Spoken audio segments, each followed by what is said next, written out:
Good evening, I'm Brian Reagan, this is Tyler Kelly. And welcome you to our Twilight Talks on Abraham, the life of Abraham. And tonight we are in Genesis 14, verses 12 through 24, Tyler. Now when Abram heard that his brother was taken captive, he armed his 318 trained servants who were born... What did you tell me to read? 12 through 24. 12 through 24, sorry. They also took Lot, Abram's brother's son, who dwelt in Sodom, and his goods, and departed. Then one who had escaped came and told Abram the Hebrew, for he dwelt by the terebinth trees of Mamre the Amorite, brother of Eshcol and brother of Aner, and they were allies with Abram. Now when Abram heard that his brother was taken captive, he armed his 318 trained servants who were born in his own house, and went in pursuit as far as Dan. He divided his forces against them by night, and he and his servants attacked them and pursued them as far as Hobah, which is north of Damascus. So he brought back all the goods, and also brought back his brother Lot and his goods, as well as the women and the people. And the king of Sodom went out to meet him in the valley of Sheva, that is the king's valley, after his return from the death of Chedorlaomer and the kings who were with him.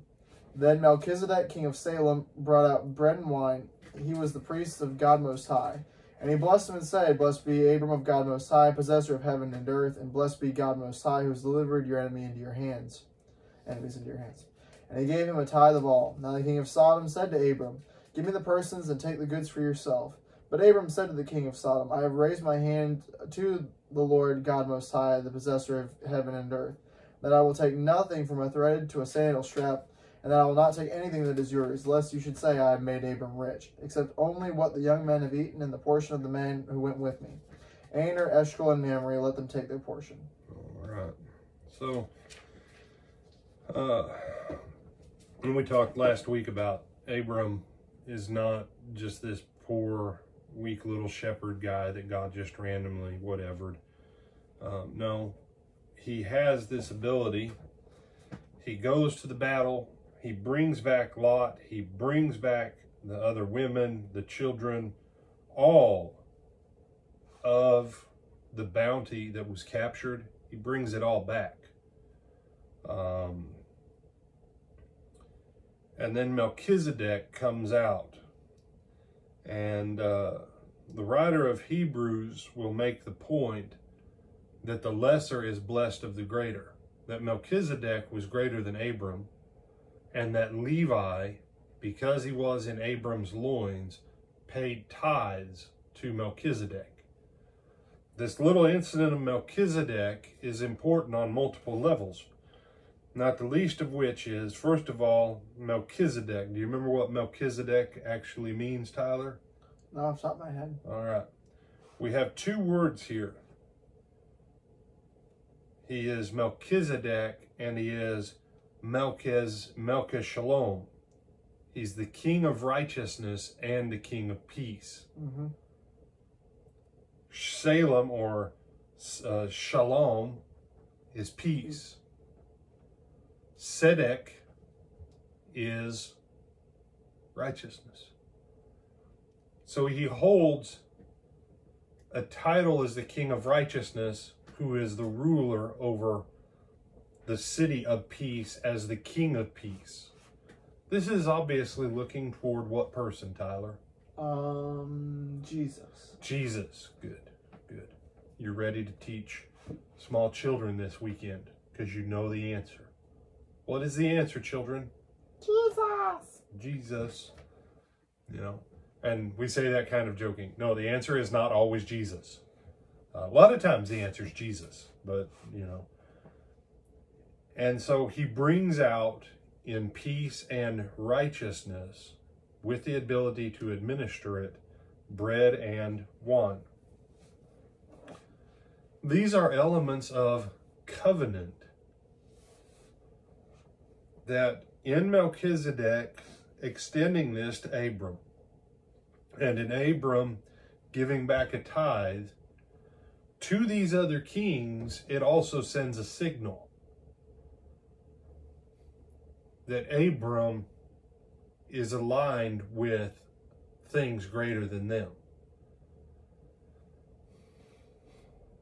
With the king of Sodom, wanting to give him a portion of the bounty, and Abram refusing. You understand that that would have been an affront in front of all these people. Abram has gone and saved everyone, and now the king wants to say, well, you keep part of everything. It's that king trying to maneuver in position. What God does with this, and we'll look at this a little bit more tomorrow night in some of its New Testament correspondences more. But what that does is it takes a wicked king who wanted to connect himself to the blessing of Abraham. And because God brings in a more powerful, righteous king that enters covenant with Abram denying the wicked king because he's now in covenant with the King of peace and the King of righteousness. And then him giving a tenth, not a tenth of the spoil he just took, but a tenth of everything he already has. He pays tithes to this one. You know, when you and I give our offering to Christ voluntarily, some people have this ridiculous notion that they're giving it just to the church local. No, you give it through the local church, but you're giving it to Christ. Holding that back is disrespecting Christ. He wasn't just paying tithes to Melchizedek. Abram being a patriarch was the head of his own house. He had nowhere to pay the tithe to till Melchizedek comes. And now through Melchizedek, Abram is able to return his tithe to whom, Tyler? Verse 18. He gives it through Melchizedek to whom? God Most High. God Most High. You say, but Melchizedek's the one who benefits. Sure he does. But he's now just entered a covenant and reaffirmed covenant and promise. Well, technically just promise. The next covenant that we'll see in chapter 15 is the next level of covenant between God and Abram. But God is putting these things in motion. But now the king of Sodom, he can't go, well, Abram has given me an affront, let's go and whip on him. No. He's got a bigger, more powerful king. They've entered covenant, and Abram gave of his wealth to Melchizedek and rejected the wealth of Sodom. Lot, on the other hand, did exactly the reverse, which was what started all this.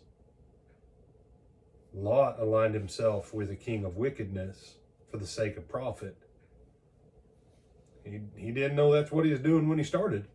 But I promise you, he's starting to get some of it figured out. By the time it all comes home, it'll all be too late. And the only one who'll be righteous in Lot's family is Lot. You have some other thoughts on this one, my brother? No, sir. Well, then with that, we bid you good night. Again, we'll pick this up a little bit tomorrow evening before we close out the weekend. I'm Brian Reagan. This is Tyler Kelly. Until then, good night.